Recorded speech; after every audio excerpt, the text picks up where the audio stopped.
Salut à tous et bienvenue dans cette nouvelle vidéo. Je dessine une carte façon les Krados.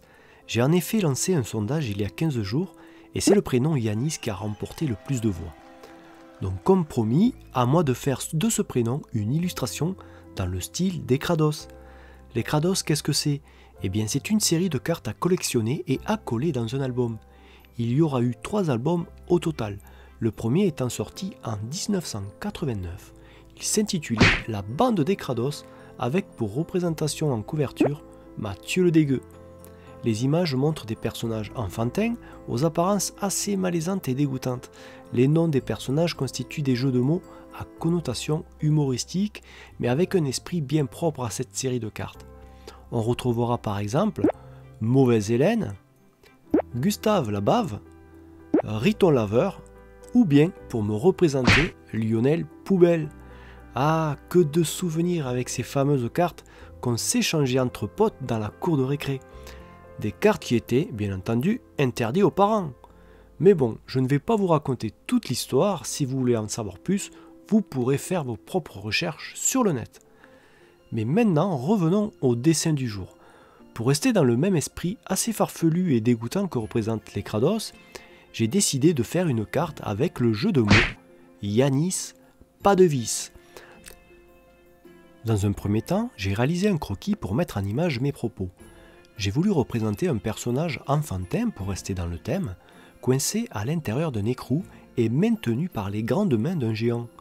Le personnage est en train de se faire visser avec une clé prévue à cet effet. Ouais, j'aimerais pas être à sa place, mais bon, c'est vous qui avez choisi que Yanis passe sous mes crayons.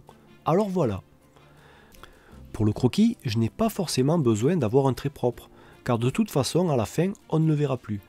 Une fois terminé, je passe à la mise en couleur, mais attention, il faut que je reste dans le même rendu que les cartes des Krados, en respectant certains codes. Fondu, arrière-plan, texture un peu granuleuse.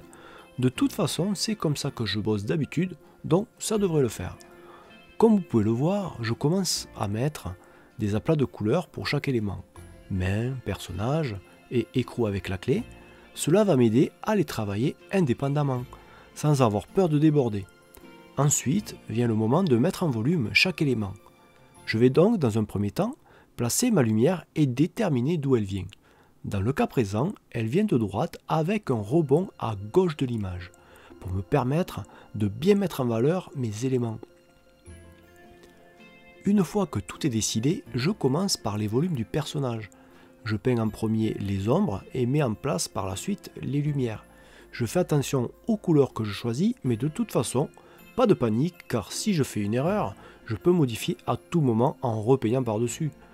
Ensuite, pour renforcer mes volumes, je vais placer des ombres d'occlusion. Ce sont des zones de contact, là où la lumière a le plus de mal à passer. Toutes ces étapes, je vais les répéter pour tous les autres éléments de mon illustration, comme les grandes mains et la clé par exemple. J'espère que le résultat final vous plaira. Dans tous les cas, j'ai pris un réel plaisir à faire ce nouveau genre de dessin pour la chaîne. Si c'est le cas pour vous, n'hésitez pas à laisser un commentaire et à mettre un petit pouce bleu. Ça aidera à faire remonter la chaîne car en ce moment, elle en a vraiment besoin. Et je vous en remercie d'avance. Pour ceux qui veulent participer au prochain sondage pour la vidéo, je dessine une carte façon les Krados, eh bien c'est très simple. Il suffit de laisser votre prénom ou un autre dans les commentaires de cette vidéo. J'en sélectionnerai 5 pour les mettre dans le prochain sondage. Une fois mes 3 éléments terminés, je vais m'occuper de l'arrière-plan, qui est quand même relativement simple, car il représente tout simplement un dégradé de couleur. Je vais d'abord remplir à l'aide du pot de peinture mon fond, et ensuite je vais utiliser l'aérographe pour créer mon dégradé. Une couleur foncée pour le haut de l'image, et une couleur très claire pour le bas. Pour finir, il ne me reste plus qu'à mettre les écritures pour que ça ressemble à une vraie carte des Krados, car c'est quand même le but de cette vidéo.